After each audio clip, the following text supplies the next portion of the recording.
primer afiliado de la nueva EPS es el que la fundó, el expresidente Álvaro Uribe Vélez, que también tiene un retrato aquí y por acá. ¿Sigue afiliado? Puntos suspensivos.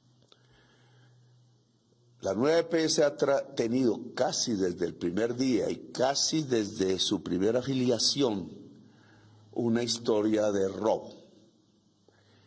Pequeño, mientras fue creciendo, hasta que se convirtió en la primera y la más grande EPS de Colombia. Hoy lo es, tiene más de 10 millones de afiliados. Pero lo que nos muestra el Contralor es cómo en los últimos años, para no hablar de los primeros, tenemos toda la historia, continuamente ha habido un mecanismo que ha permitido sacar el dinero que es del Estado para la salud de los afiliados hacia intermedio de unos contratistas. Siempre son los mismos, se han vuelto enormes empresas, antes no existían, hacia los dueños de la salud en Colombia y unos políticos poderosos que se quedan con las coimas, los sobornos. Las EPS son un sistema de corrupción política y obviamente social de Colombia. El caso de la nueva EPS, el más grande, lo demuestra. Y si nos vamos un poco a esta historia de EPS, voy a mostrarles unos cuadros. Dicen que son un poco aburridos y que no los sabemos trabajar, pero estas son las cifras que quiero que quede muy claro en la opinión pública nacional. Miren, aquí encontramos desde el año 2018, en el tema de liquidaciones, fue un documento que me entregó el señor Duque como empalme, que la insolvencia patrimonial, es decir, en el año 2018 el conjunto de las EPS tenía menos 8,5 billones de pesos de la plata del entonces. Y ustedes pueden ver en este cuadro que en diciembre del 2021, cuando hubo una liquidación masiva de EPS, esa insolvencia patrimonial bajó a menos 10,1. Si no se hubiera liquidado, esa insolvencia patrimonial hubiera aumentado de 8,5 a 10 billones. ¿Qué quiere decir? Que el mecanismo para disminuir la insolvencia patrimonial de las EPS en el conjunto de todas se llama liquidación de EPS. Es lo que han hecho todos estos gobernantes de aquí para atrás. Creo que con más o menos unas 130 EPS en Colombia permanentemente, desde que empezó a regir la Ley 100, que estableció este sistema de intermediación del dinero público. Bien, se ve en el primer cuadro que sí, que sirve porque disminuye la insolvencia patrimonial de 8,5 a 2,1, negativo todavía, pero miren lo que pasa en el siguiente cuadro que está ahí. Las deudas de las EPS con las IPS, discúlpenme las palabrejas, EPS intermediarias, no son prestadoras, son intermediarias del dinero público, cogen la afiliación y son las que organizan si van o no a los hospitales. Las IPS son los hospitales, los consultorios y las clínicas. La diferencia es entre E e I. ¿Por qué tan parecidos los nombres? Para que usted se confunda, para que usted crea que una EPS es el hospital, para que usted crea que en un hospital que lo atendieron, lo atendió la EPS. No, no se confunda. El dinero es del Estado, en primer lugar. Todo el de su tratamiento es del Estado. 2, la E es un intermediario, EPS. Y la clínica que presta el servicio, el hospital, es I.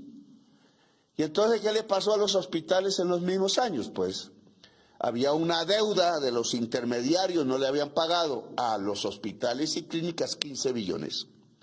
Cuando la insolvencia patrimonial era 8,5, prácticamente ahí ya estaba quebrado el sistema en 2018. Gobierno que empieza de Duque. ¿Qué hizo Duque? Liquidar el MASA. Ya lo habían hecho los demás. Y entonces lo que era una reducción de pérdida patrimonial de las EPS de 8.5 a 2.1 se vuelve un crecimiento del mismo orden de la deuda de los intermediarios a los hospitales, porque pasan esas deudas de 15 billones 18 del 2018 a 20 billones 2021. Si no hubiera habido la liquidación, hubieran pasado 25 billones. Pérdida patrimonial de 10, deudas a los hospitales de 25 billones.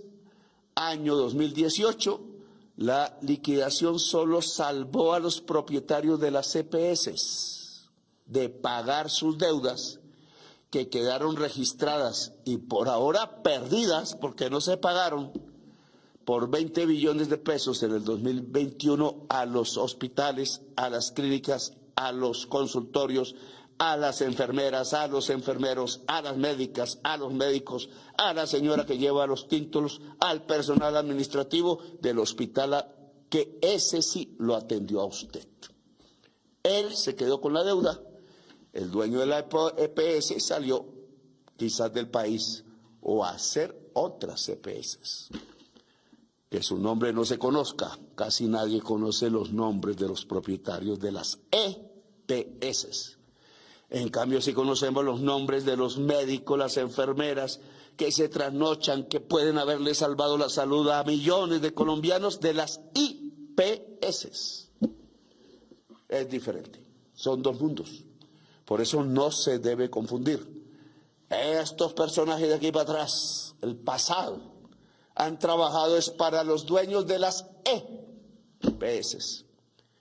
Y yo me atrevo a trabajar, lo estoy haciendo. Y miren lo que nos está costando por la gente que trabaja en las IPS, pero sobre todo por los pacientes que llegan allí, por la gente que tiene que tener una mejor salud en Colombia. Y estos son los datos del mismo Duque.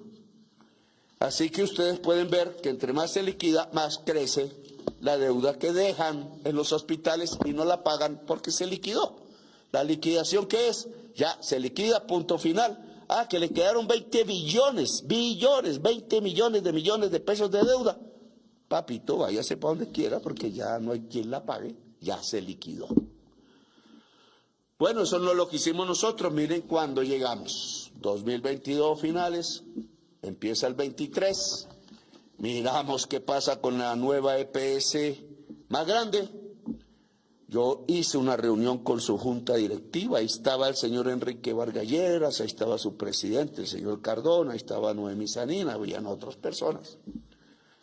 Y esas personas recibieron de primera mano, yo hice esa exposición, la reforma que pretendíamos hacer a la salud.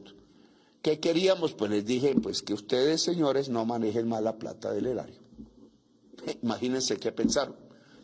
No manejen más porque vamos a girar directamente a las IPS desde el Estado, luego no necesitamos intermediario. Nos giran las facturas, las I y no las E. Y entonces directamente la plata va a la institución donde están los médicos, las médicas, los enfermeros y los pacientes esperando medicinas y tratamientos. Pero señores, recibieron eso y en vez de discutir con nosotros la transición o el apoyo, pensando o creyendo falsamente el presidente que se habían dado cuenta que ese sistema no funcionaba y que tocaba cambiarlo porque venía de liquidación en liquidación, pues los señores simplemente no sonrieron y se prepararon para robarse de manera más grande la nueva EPS en el 2023. Siendo yo presidente, pero aún manteniendo viva la nueva EPS tal como vino. Miren lo que encontramos cuando ya no la tomamos intervenida legalmente en el año 2024, mes de abril. Ahí hicimos los primeros ejercicios contables. ¿Y qué apareció? Ahí tienen ustedes el cuadro del balance. Las partes rojas es lo más importante. La EPS, primera columna, fue lo que entregó la Junta falsamente, y la presidencia, y la segunda columna, lo que encontramos ya e hicimos una nueva contabilidad, y sus diferencias son abismales, que están básicamente en la primera línea sombreada de roja. De 2.9 billones, casi 3, se pasa a 8 billones. Una diferencia de 5 billones, más o menos la cifra exacta. Está en pasivos. ¿Qué es pasivo? La deuda de la empresa. La contabilidad le llama pasivo, obligaciones con terceros.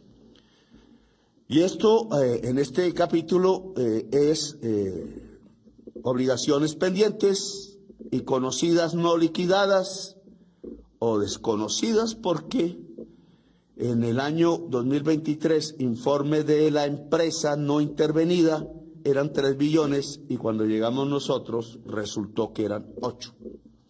Habían escondido 5 billones de pesos para no ponerlas en la contabilidad, en más o menos 12 millones de facturas que este gobierno descubrió cuando intervino la nueva EPS en abril del 2024. Escondieron esta cantidad de dinero que estaba en facturas, es decir, se debían pasivo en la contabilidad, pero no apareció en la contabilidad. Escondieron 5 billones de pesos